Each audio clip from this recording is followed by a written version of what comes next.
রিয়াজুল করিম মুন্দাবাদ, রিয়াজুল করিম মুন্দাবাদ, রিয়াজুল করিম মুন্দাবাদ। খেলিব লাগিব, খেলিব লাগিব, খেলিব লাগিব, যাব লাগিব, যাব লাগিব। ৰিয়াজুল কৰিম মুন্দাবাদ, মুন্দাবাদ, মুন্দাবাদ। অসমৰ পৰা মিয়া যাব লাগিব, যাব লাগিব। উচ্চ অভিযান হ'ব লাগিব, হ'ব লাগিব, হ'ব লাগিব। রিয়াজুল করিম মুন্দাবাদ, রিয়াজুল করিম মুন্দাবাদ।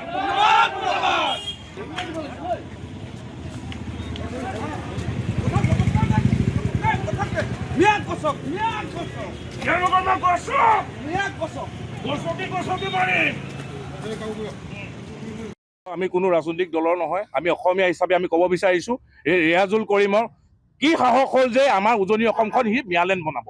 কোনে অথৰিটি দিলে তাক আমি অসমীয়া জাতিয়ে হেং দাং লেং তাক কাটিম। আজি সাংসদ গৌৰৱ গগৈ কিয় আজি নিমাতে, কিয় নিমাত? আজি আমি যোৰহাটবাসী আজি অত্যন্ত লাজ পাইছো।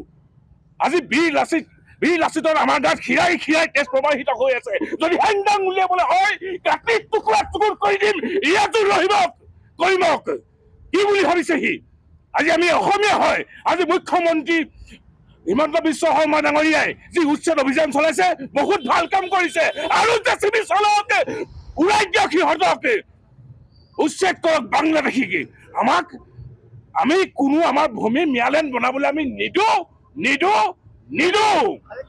প্ৰতি বিৰোধী কৰিছো। আৰু সাংসদ গৌৰৱ গগৈক আমি এটা আমাৰ প্ৰশ্ন হৈছে, আপুনি নিমাত কিয়?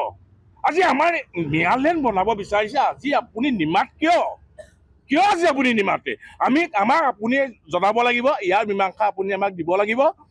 আপুনি কিয় নিমাত, আমি ইয়াত কি মীমাংসা কৰিব আপুনি জনাব লাগিব। আৰু মুখ্যমন্ত্ৰী ডাঙৰীয়া হিমন্ত বিশ্ব শৰ্মা ডাঙৰীয়াক কৈছো, আৰু জেচিবি চলাই দিয়ক, মিয়া উচ্ছেদ অভিযান চলাই দিয়ক। আমি সকলো আছো, আমি সকলো অসমীয়া যুৱক আছো, আমি সকলো অসমীয়া জাতি আছো। জয় আই অসম, জয় আই অসম। কমলাবৰীয়াৰ বাসিন্দা, আমি কথা ক'বলৈ নাই অহা, আমি অসমীয়া জাতি হিচাপে ক'বলৈ আহিছো। আমি কেতিয়াও ম্যালেণ্ড বনাব দিব নোৱাৰো। এই ৰিয়াজুল কৰিমক আমি কাটিম, কোনো পৰ্যায় নিদো। ইয়াৰ পৰা খেদা হ'ব তেওঁলোক। কাৰণ লাচিতৰ তেজ প্ৰতি হিৰাই ধৱলীত হিৰাই আছে। গতিকে আমি হেংদাং যেতিয়া উলিয়াম কাৰো ৰক্ষা নহ'ব। আমি কৈছো তেওঁলোকে যিখিনি বাৰ্তাইছো, নেক্সট টাইম এনেকুৱা শব্দ যাতে কোনো পক্ষই নকয়, কোনো ম্যালেণ্ড ইয়াত নহয়। তেখেতৰ সপোন হৈ থাকক, নহ'লে কাটাদাৰ পাৰ কৰি দিবলৈ আমাৰ বেছি সময় নালাগিব।